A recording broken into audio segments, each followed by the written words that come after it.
तो dear student, आज की इस वीडियो में बात करेंगे बीए थर्ड सेमेस्टर के सोशियोलॉजी यानी कि समाज शास्त्र के most important question and answer के बारे में। जो भी स्टूडेंट बीए थर्ड सेमेस्टर की परीक्षा देने वाले आने वाले दिनों में यदि उनका सब्जेक्ट सोशियोलॉजी यानी कि समाज शास्त्र है तो उनको वीडियो कंप्लीट जरूर देखनी चाहिए। उनको इस वीडियो से काफ़ी ज़्यादा हेल्प मिलेगी, क्योंकि कुछ क्वेश्चन ऐसे हैं जो परीक्षा में हमेशा रिपीट होते हैं, वो मैं आपको बताने वाला हूँ। तो बिना देरी के वीडियो को शुरू करते हैं।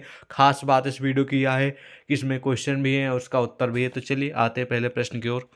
तो आज की इस वीडियो को सबसे पहला प्रश्न है कि सामाजिक आंदोलन के प्रकार बताइए। तो चलिए जानते हैं इसके बारे में। तो उत्तर लिखेंगे, सामाजिक आंदोलन जो शोषण तथा अन्याय के विरुद्ध अथवा किसी नई सामाजिक व्यवस्था के निर्माण के लिए होता है उसको हम सामाजिक आंदोलन कहते हैं। और ये दो भागों में बांटा जा सकता है, प्रथम सामान्य सामाजिक आंदोलन और द्वितीय विशिष्ट सामाजिक आंदोलन।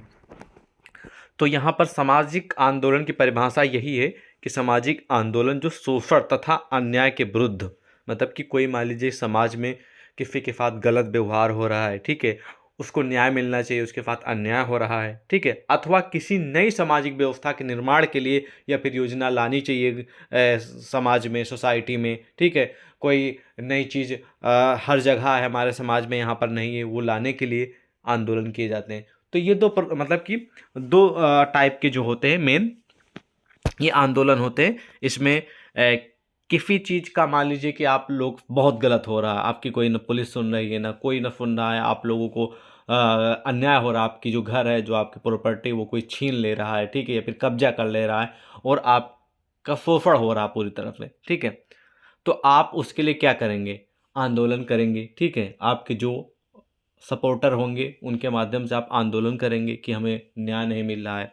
या फिर दूसरा आंदोलन ये हो गया कि आपके सोसाइटी में, आपके शहर में, आपके गांव में कुछ सुविधाएं नहीं हैं, उन सुविधाओं को लाने के लिए, ठीक है, आप आंदोलन करेंगे, मांग करेंगे कि ये चीज़ हमारे यहाँ पर होनी चाहिए, ठीक है। जैसे कि लाइट ही ले लीजिए, गवर्नमेंट जब लाइट लगती हैं, लाइट लगवाती है सौर ऊर्जा वाली, ठीक है, तो आपने देखा होगा कई नगर शहर में पर्सनल लोग अपने गांव में या फिर अपने दरवाजे पर लगवाते हैं ना, लगवाते हैं कि नहीं लगवाते हैं। तो उस चीज़ की मांग के लिए भी लोग आंदोलन करते हैं कि हाँ भाई हमारे गांव में ये सुविधा नहीं, इसको दीजिए, गवर्नमेंट से मांग करते हैं। तो ये आंदोलन होते हैं, ठीक है। और ये दो भागों में बांटा जा सकता है, पहला प्रथम सामान्य सामाजिक आंदोलन और द्वितीय विशिष्ट सामाजिक आंदोलन। तो विशिष्ट सामाजिक आंदोलन को पुनः दो भागों में विभाजित किया जा सकता है, प्रथम क्रांतिकारी सामाजिक आंदोलन और दूसरा सुधार आंदोलन, ठीक है। इसके अतिरिक्त एक अन्य प्रकार और भी होता है जिसमें धार्मिक आंदोलन तथा शोभानाचार आंदोलन को भी रखते हैं। तो इस प्रकार लिखेंगे सामाजिक आंदोलन की परिभाषा और सामाजिक आंदोलन के प्रकार जो है, ठीक है, ऐसा ही लिख देंगे। अतिरिक्त उत्तीर्ण प्रश्न आता तो आपको पूरे नंबर मिल जाएंगे, ठीक है। अब सामाजिक आंदोलन आपने जान लिया, अब सामाजिक सुधार आंदोलन क्या है इसके बारे में जानते हैं, भी महत्वपूर्ण प्रश्न है। तो इसका उत्तर लिखेंगे, सामाजिक सुधार आंदोलन सामाजिक आंदोलन का वह प्रकार है जो सामाजिक व्यवस्था को स्वीकार करते हुए उसके दोषों को निराकरण का प्रयास करता है। सामाजिक सुधार आंदोलन वह सामाजिक प्रक्रिया जिसके कारण एक नए सामाजिक संगठन का निर्माण, नए मूल्यों के प्रति झुकाव तथा उचित व्यक्तित्व का विकास संभव हो पाता है। सुधार आंदोलन को लोग आदर के साथ इसलिए देखते हैं क्योंकि वह वर्तमान सामाजिक व्यवस्था को स्वीकार करते हुए उसे आदर्श प्रारूप देने का प्रयत्न करता है, यानी कोशिश करता है। वर्तमान सामाजिक संस्थाएं भी इस कार्य में सहायक सिद्ध होती हैं, जैसे विद्यालय, मंदिर, प्रेस क्लब तथा सरकार आदि के माध्यम से सुधार आंदोलन को बल मिलता है। सुधार आंदोलन की यह विशेषता है कि वह जनमत को अपनी ओर आकर्षित कर लेता है। तो इस प्रकार लिखेंगे सामाजिक सुधार आंदोलन के बारे में परिचय, जो कि एक महत्वपूर्ण प्रश्न, इसको भी नोट कर लीजिए। सामाजिक जो सुधार आंदोलन है इसका उद्देश्य क्या है इसके बारे में जान लेते हैं। एक इसलिए किया जाता है तो उद्देश्य समझ लीजिए, जो कि एक बहुत ही महत्वपूर्ण क्वेश्चन है। तो सुधार आंदोलन सामाजिक समस्याओं के समाधान के प्रारंभ के किए जाते हैं, मतलब समाज में, सोसाइटी में, आप जिस भी समाज में रहते हैं उसमें कोई समस्या है तो उसको समाधान करने का, सॉल्यूशन करने के लिए आप लोग आंदोलन करते हैं या फिर प्रारंभ किए जाते हैं सुधार आंदोलन। और प्रमुख सामाजिक समस्याएं जिनको केंद्र मानकर सुधार आंदोलन प्रारंभ हुए हैं वो हैं बाल विवाह, यानी कि बच्चे जब छोटे रहते हैं तभी उनका विवाह कर दिया जाता है। विधवा विवाह, ठीक है। दहेज आप लोग देखते हैं कि लोग बहुत ज़्यादा डिमांड करते हैं। बहुपत्नी यानी कि बहुत सारे विवाह करते हैं, ठीक है। विवाह विच्छेद मतलब जो लोग डिवोर्स ले लेते हैं, ठीक है। अंतर जातीय विवाह मतलब कि एक कास्ट से दूसरी कास्ट में विवाह, ठीक है। नारी शिक्षा की कमी, ठीक है। और नारी की परिस्थिति, अस्पृश्यता, वेश्यावृत्त, नशाखोरी, क्षेत्रवाद, जातिवाद, इन सभी जो समाज के कारण हैं, इनका सलूशन निकालने के लिए, इनके समाधान के लिए सुधार आंदोलन किए जाते हैं। ठीक है, तो ये कुछ वजहें हैं, देख लीजिए, ये मुख्य वजहें हैं जिनकी वजह सुधार आंदोलन किए जाते हैं। और बहुत ही रामबाण प्रश्न, ध्यान रखेंगे। अब अगला प्रश्न प्रस्तुत है कि सामाजिक क्रांति के बारे में बताइए। तो उत्तर लिखेंगे इसका कि सामाजिक क्रांति से मतलब यानी कि तात्पर्य परंपरा से चली आ रही है, यानी कि बहुत पहले से रीति रिवाज जिसको बोलते चली आ रही है, सामाजिक व्यवस्था में उस मूलभूत परिवर्तन से है। जहाँ से सुनेंगे, सामाजिक क्रांति से तात्पर्य जो है परंपरा से चली आ रही सामाजिक व्यवस्था में उस मूलभूत परिवर्तन से जिसके लिए समाज जागरूक नहीं रहता। यह परिवर्तन भी इस प्रकार का होता है जिसमें सामाजिक मूल्यों और मान्यताओं को बिना ख्याल किए ही सामाजिक व्यवस्था में परिवर्तन हो जाता है। परिवर्तन हो जाता है? क्रांति के फलस्वरूप सरकार की रूप में परिवर्तन हो जाता है और समाज में एकता की कमी हो जाती है और सामाजिक अस्त व्यस्तता में वृद्धि हो जाती है। और एक प्रमुख विद्वान जिनका नाम है हापर, इन्होंने सामाजिक क्रांति के बारे में लिखा है कि सामाजिक क्रांति वह तीव्र यानी कि बहुत तेजी से सामाजिक परिवर्तन है जिसके परिणाम स्वरूप व्यक्तियों को एक दूसरे से समृद्ध रखने वाली राजनीतिक कड़ियाँ टूट जाती हैं, सरकार अस्थायी रूप नहीं रह पाता है और ना ही कार्यशील सत्ता के रूप में कार्य करती है, समाज की आधारभूत एकता समाप्त हो जाती है और सामाजिक तथा नैतिक नियम अदृश्य हो जाते हैं। ठीक है, तो इस प्रकार आप लिखेंगे सामाजिक क्रांति के बारे में।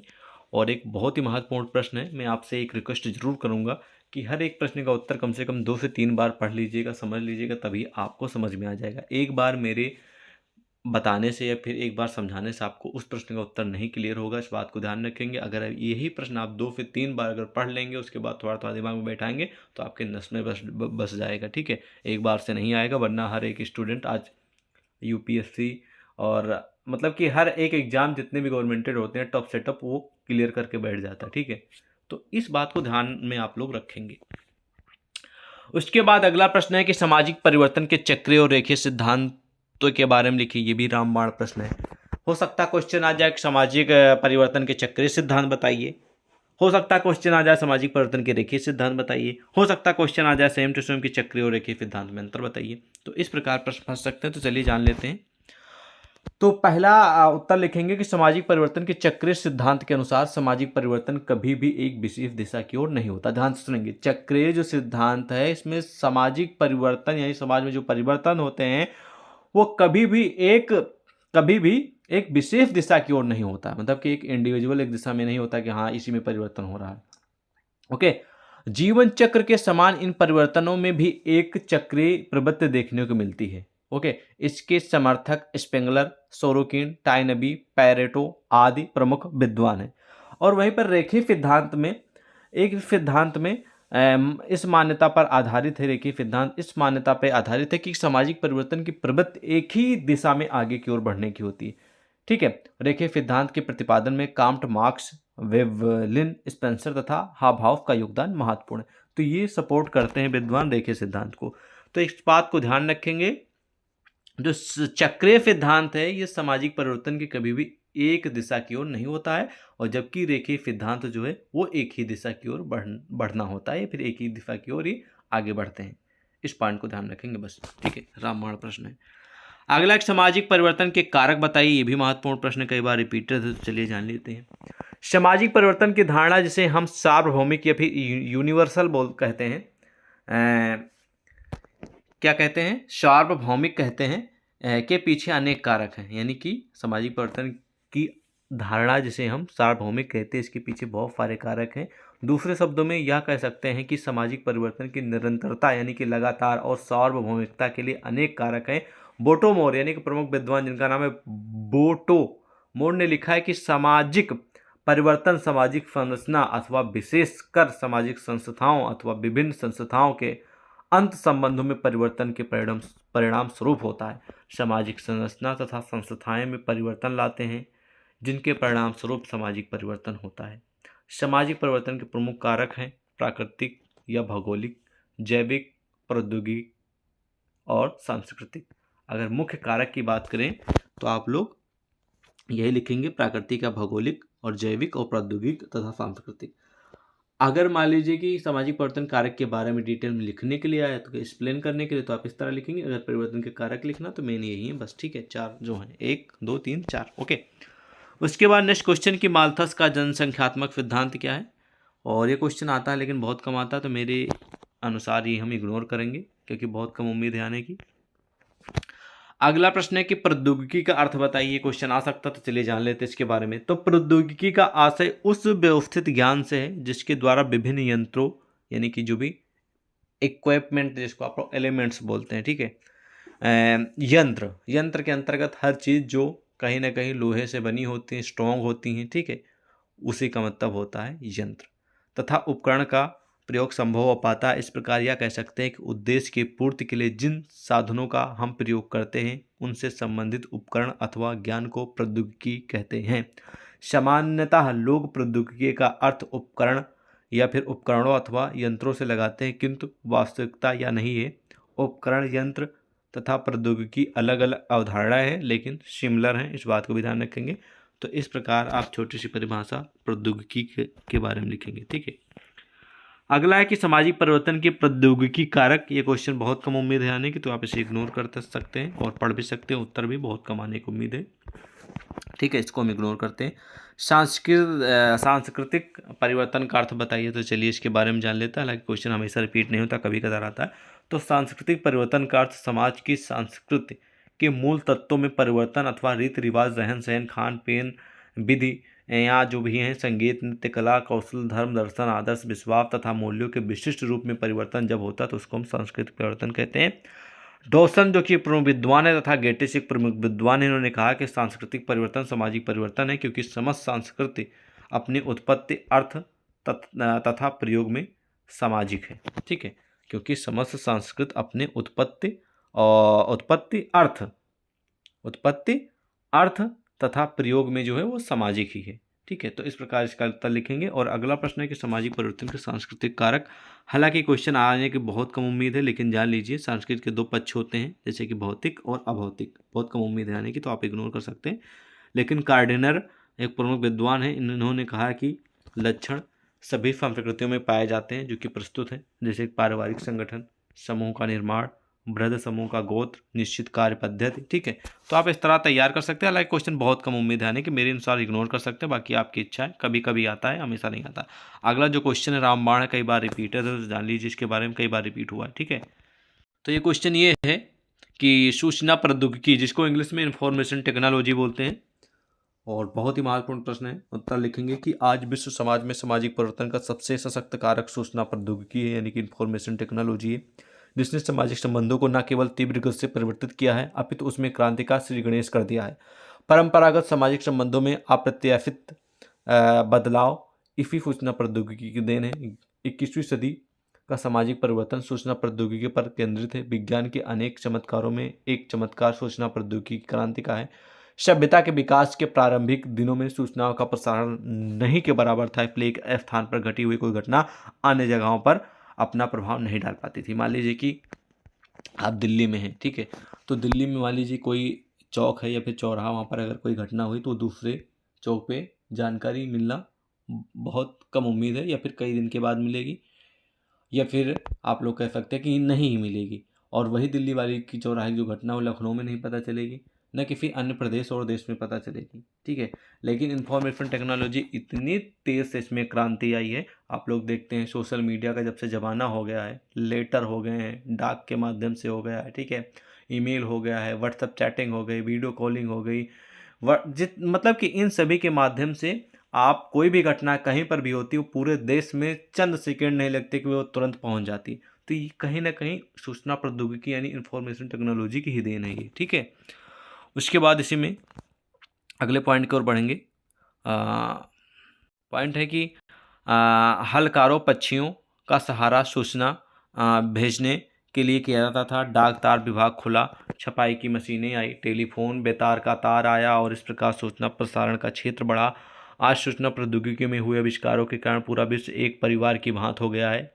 कोई भी हम मैसेज यहाँ पर सोशल मीडिया पर डालते हैं, फेसबुक पे, हर जितने भी मतलब फेसबुक पे आपके फ्रेंड्स हैं या फिर कहीं ना कहीं वो चीज़ वायरल हो रही है तो सब तक पहुँच जाएगी, ठीक है। तो एक कहीं ना कहीं सोशल मीडिया के माध्यम से, फिर कह सकते हैं इंफॉर्मेशन टेक्नोलॉजी के माध्यम से पूरा विश्व एक परिवार की भांति है।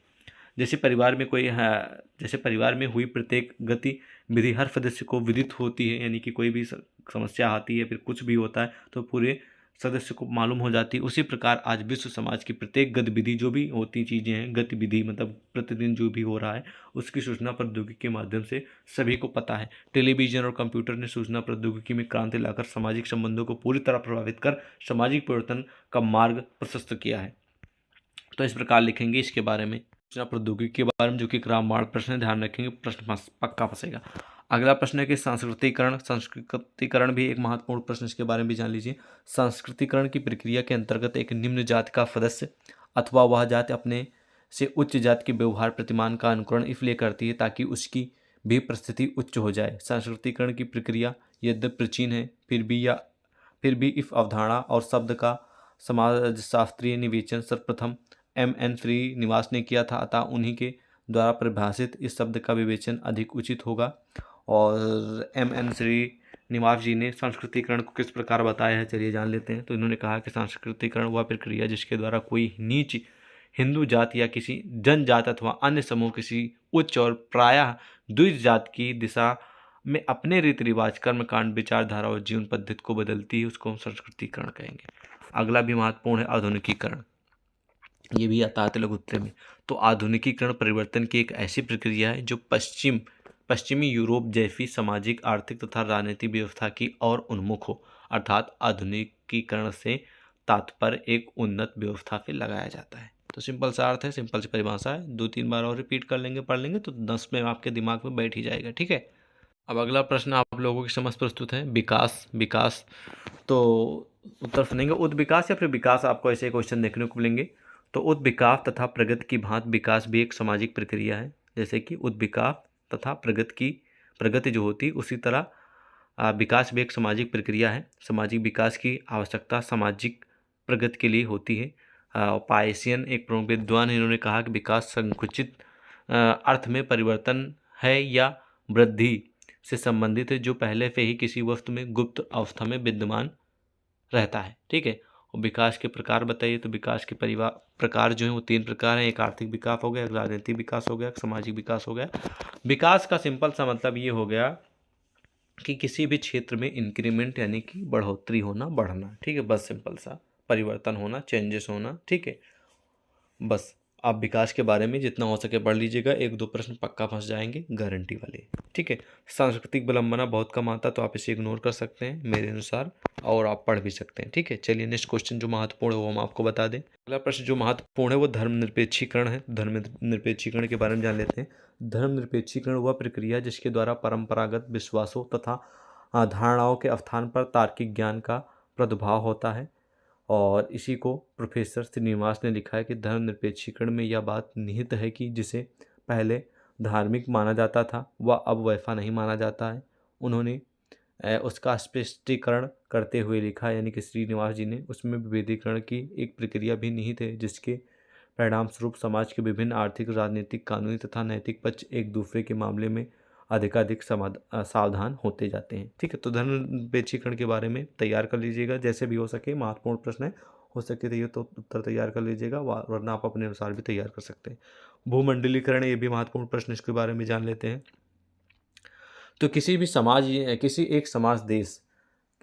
एक समाज या फिर देश का अन्य समाज या फिर देशों के साथ ज्ञान, प्रौद्योगिकी, वस्तु सेवा, पूंजी एवं भौतिक संपदा का निरंतर आदान प्रदान ही भूमंडलीकरण है। ठीक है, एक देश से दूसरे देश में जो चाहे सूचना हो, चाहे पूंजी हो, चाहे वस्तु हो, उसका जो लगातार जो आदान प्रदान हो रहा, लिया जा रहा, भेजा जा रहा है, उसी के प्रोसेस को भूमंडलीकरण कहेंगे। तो इस प्रकार इसकी परिभाषा लिखेंगे, बाकी यहाँ पर और भी डिटेल्स में दिया गया, आप उत्तर पढ़ सकते हैं।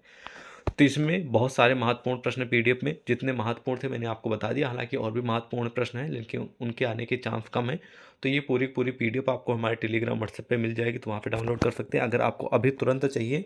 ठीक है, तो आप लोगों के लिए मैंने एक वेबसाइट बनाई जिसका नाम है dearstudent.in। इस वेबसाइट पे जाएंगे, ये आपकी अपनी वेबसाइट है, तो यहाँ पर आपको हर सब्जेक्ट के क्वेश्चन आंसर मिलेंगे। ठीक है, विथ मतलब क्वेश्चन भी लिखा रहेगा, उत्तर भी लिखा रहेगा। जैसे एक क्वेश्चन पेपर आता नहीं, तो वो क्वेश्चन पेपर के जिस प्रकार क्वेश्चन होता है ठीक उसी प्रकार प्रस्तुत किया है और उन सभी प्रश्नों का उत्तर उसमें इंक्लूड किया ताकि आपकी हेल्प हो सके। तो आप लोग वहाँ से क्वेश्चन आंसर की तैयारी कर सकते हैं हर सब्जेक्ट की। जल्दी डेली वहाँ पर क्लासेज अप्रूव मतलब कि पीडीएफ्स को कन्वर्ट करके क्वेश्चन आंसर डाले जा रहे हैं, तो आप लोग वहाँ से तैयारी कर सकते हैं। बाकी आपका अपना ही चैनल सक्सेस टू सब्सक्राइब कर लीजिएगा। एक हमारी महासंग्राम वीडियो आएगी किसी दिन, वो बहुत तगड़ी होगी, उसमें पूरा हम कवर करा देंगे। ठीक है, समाजशास्त्र से जुड़े जितने भी क्वेश्चन भी थर्ड सेमेस्टर में आ सकते हैं। बाकी आज की इस वीडियो में बस इतना ही, मिलते हैं एक और नई वीडियो में। जय हिंद।